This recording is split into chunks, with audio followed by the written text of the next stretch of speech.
Paul and Peter. Yeah. Maybe one, not be two, but now they are two.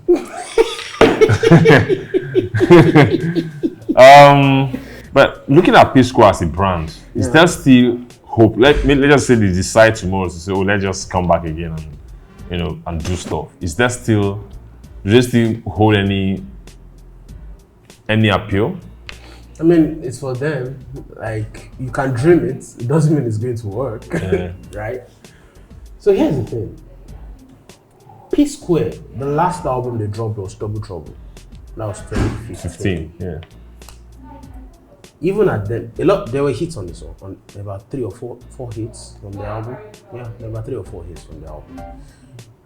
But by the time they started fighting, the first fight that they had that was well publicized, we've been hearing rumblings on the ground. Yeah, that was before 2012, 2011, 2010. Time that they slapped each other after their mom died, a lot of things. They had to say, oh, I was at fault, blah, blah, blah, blah. Even at that time, after they dropped Double Trouble, they were still releasing singles. They released 1 or 2 singles. But those singles didn't really catch fire. Like a Psquare song would catch fire. And that was because of 2 reasons. 1, the generation that mattered in Nigeria didn't really care about the international market anymore. They cared about the foreign market. Those were the earliest days of our evolution of the Nigerian soundscape and the widening range of listening palette.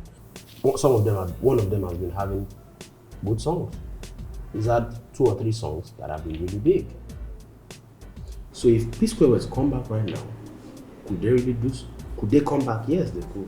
It's their decision. But could they be that big again? From all indications right now, where everybody is struggling to create hits, craft hits in the Nigerian soundscape, it's going to be really difficult. But we can't say no, because all it takes is 1 hit.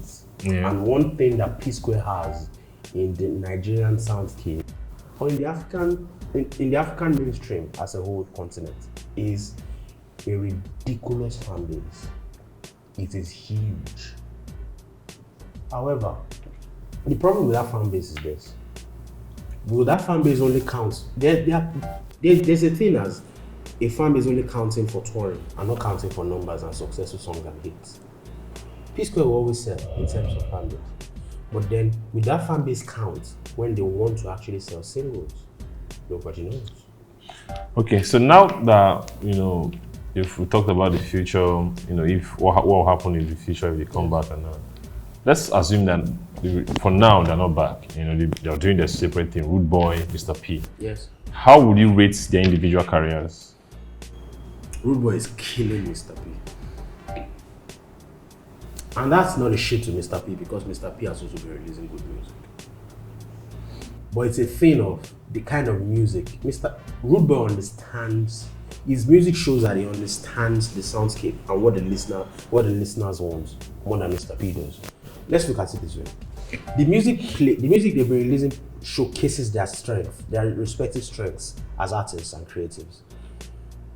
In Psquare, for example, in the early days, when they released Last Night Under Timbuktu, and they got the first Cora Awards in 2001, 2002, those guys, they were both dancers. What we thought at the time was that they were both singers. But by the time they released Busybody video, Rudeboy has stopped dancing, largely. He would dance in some videos once in a while. But largely, even on stage performances at the Mama Awards in 2008, Rudeboy didn't dance. Rudeboy can sing. There were even times that Rudeboy would sing. The thing was that Mr.P was lip singing some of those songs. So, what is now happening is that we are saying the person who is more the artist. It's not that Mr. P is not an artist. Rudeboy has just shown that he understands the music way more than Mr. P does. Mr. P has been releasing music that plays into his own strengths. He's been dancing in videos. But Rudeboy has focused on songs that appeal to people. The 3 biggest singles of his run so far, Take It, Reason With Me, and Audio Money. What was it about Take It that appealed to people? He went and picked up Mercy K, who was hot, who is still hot, despite the fact that another generation has come after her on Big Brother.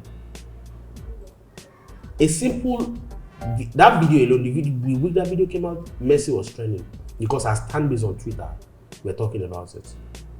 Reason with me appeals to the Nigerian poverty aesthetic. True. Oh, the Nigerian man. Oh, I don't have money now, but I can have money in the future. So don't underrate me. And then the sound itself came off this Psquare sound that people have always loved.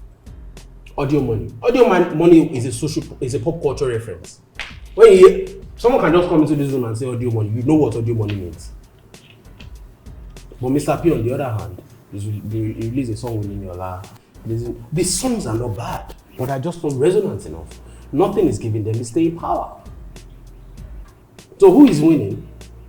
That's Rudeboy, and that's fact only. But Mr. P still appeals to like a lot of brand. Yes. He has some endorsements, so he's still making money off that. Yes. Branding wise. Yes. You see some other. Is he making money off that brand or the the residual brand, the residual powers of Psquare? Residual powers of Psquare. He still has. So as much as Psquare might not be together anymore, they are still a powerful brand. If Psquare comes together today and say we want to go on a tour, all those locations will be packed. Last year, Rudeboy sold out a stadium in an African country.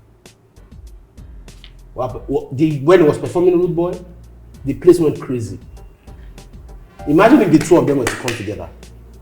Don Jazzy said on Lustop podcast that you were on, and he said the reason why they made the love theme music on the Entertainer album was because Psquare will come back and say, "We're still there, yeah? We don't go to the stadium, we're making money." So they were like, we have to be able to make. So that was how Why Fall in Love came out. Igwe and records like records like Igwe that appeal to a certain audience. So as much as even in Muguno Feni in a way, because the sound was different. So how is it that Rudeboy is still winning and Mr. P is still getting money? They will always get money. They did the work. They've been here for 20 years. This is their 20th year. RIP OT, by the way. Who signed them? Who gave them their first record deal? At the end of the day, there's nothing to say. Let's just say Rudeboy is winning, and that's factually.